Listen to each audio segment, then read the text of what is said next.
Welcome, my name is Dugan Smith. I'm a park ranger here at the Missouri National Recreational River.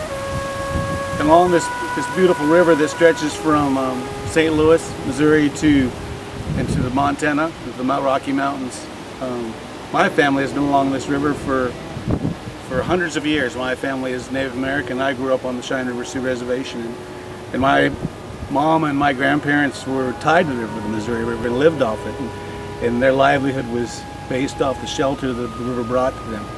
They lived along the river and they gathered and they raised their crops and they grew up as kids playing along the river. And actually, when I was a kid, I got to play in the Cheyenne River, and grew up along the Missouri River. But by the time I grew up, the Missouri where I grew up was dammed. And one of the enjoyments I have of working on a river such as this is to be able to try to tell those stories, the personal stories of how I'm tied to this river. Even though I'm down here by Yankton, South Dakota, the river's a long river, but it tells the same story wherever you may travel up in it. It's the same river, the same water flowing. But we're fortunate here along the Missouri River down by Yankton, South Dakota, to have a natural river, a river that still does what a river should do. Change and move the sand and create an environment for all the natural beauties and plants and animals to thrive in their natural state. But along with that is the cultural beauty and diversity that spreads up and down this river of over 1,700 miles, of the dozens of tribes, native peoples that use a river like this to survive. They had to have a river like this to live and gather food and come for shelter during the wintertime.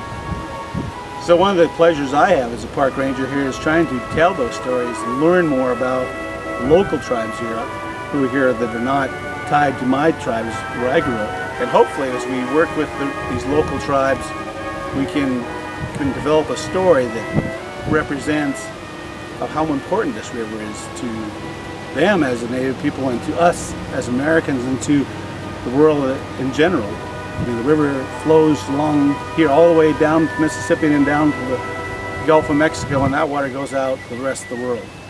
And the people who lived here over the last hundreds and thousands of years have been a part of that story. And as National Park Service Ranger here, we want to tell that story so that all people who come here can have a better understanding, better appreciation for this river as a natural wonder, but also as a cultural and diverse wonder in itself. If you visit the National Parks here at Missouri National Recreational River, please keep that in mind as you see the beauty on a sunny day and the wind blowing and the fish jumping in the water. There's another story that lies beneath those waves, and spend the day and learn and try to reach out to the Native people and learn their story.